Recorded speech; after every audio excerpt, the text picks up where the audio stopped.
Then we see the idea of what Lenny has done previous to this, and it says, and you ain't going to do no bad things like you done in Reed.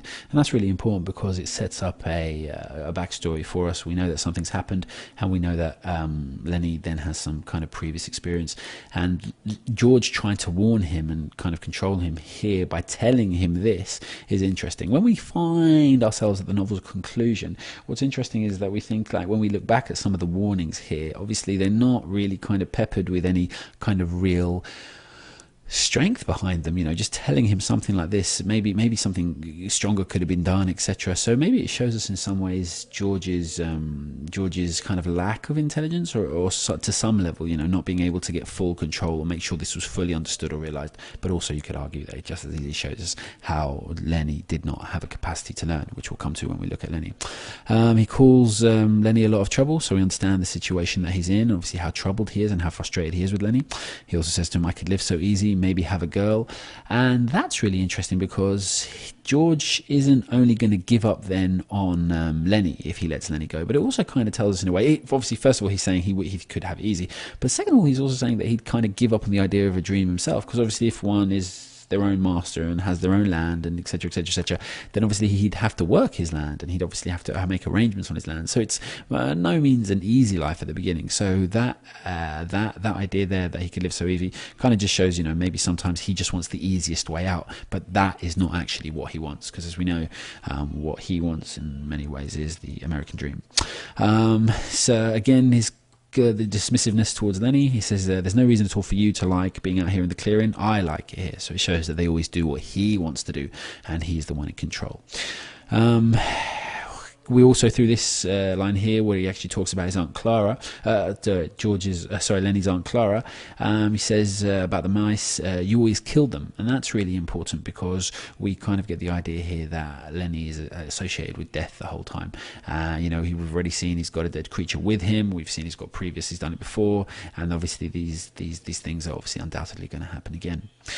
He also said to him, you're going to get that wood, which kind of shows the master-servant thing, and also you could look at it in terms of Lenny makes George's life a little easier because, he has a servant around him and obviously a defender around him, as we see later on, or, a kind of a wall of strength and also a reason to be employed anywhere around him. So it's kind of, we can't forget the benefits that he gets out of his relationship with Lenny as well, something that's all too easily forgotten. Well, a lot of students, when they write about essays, they only focus on what George does for Lenny, but we've got to remember the symbiotic nature of this relationship and how they help each other.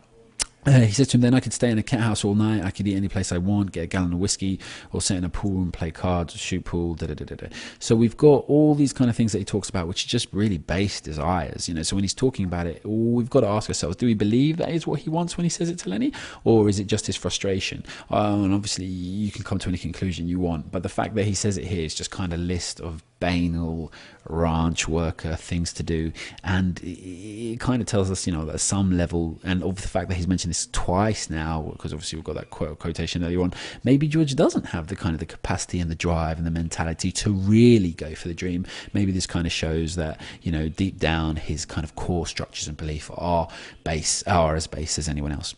And he says here, again, this shows their relationship, you get in trouble, and the fact that that's a short sentence is kind of really powerful. He just says, you get in trouble, and then you do bad things, and I got to get you out. So first of all, the way he speaks to Lenny is simple. That could be a reference to obviously how he has to speak to Lenny, and obviously his own lack of some kind of education, but also in reference to his what he has to do, and obviously a lack of nobility as well, like making it that clear.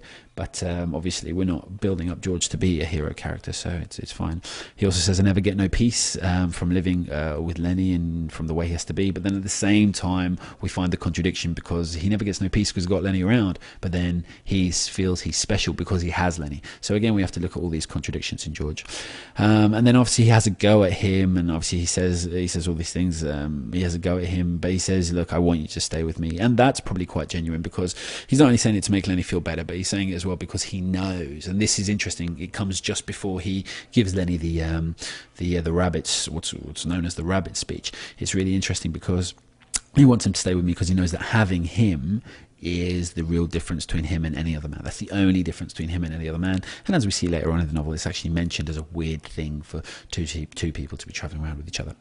So here we find again a little on that when he starts to talk about that rhythmic speech, guys like us, etc., etc., George's voice became deeper, and that's really interestingly put, because it's kind of like a mantra for them. Almost like it has like a religious prayer-like feel. His voice became deeper, and he repeats the words rhythmically. So obviously they're ingrained in him. It's something he lives by, a code that he's had to make himself believe, or a code that he wants to believe.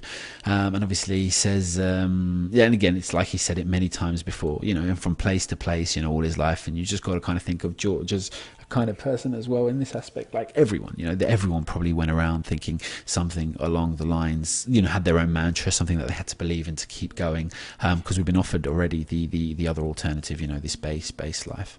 Guys like us that work on ranches are the loneliest guys in the world, but we ain't like that. We got a future, we got somebody to talk to, and someone that gives a damn about us. And that part there, the last one, those two linked sentences, they're very, very important, because it shows how ultimately he wants to feel, even if it's not how he feels all the time, it's how he wants to feel. I'm sure he wishes for a better companion than Lenny, but at least he's got a companion, and even if it is this strange pet dog, master dog like pet like relationship, then he knows he's got something. It's better than nothing. And of course, the most important thing that he says here in this chapter, in this section, is that it warns Lenny, if something happens and you get in trouble, but if we know it's going to happen, because even though he says if here, straight after he says like you always done. So again, Steinbeck is just offering us the idea that this is undeniable. It's definitely going to happen. He's definitely going to get in trouble, and so George is smart enough to have a contingency plan ready for him there.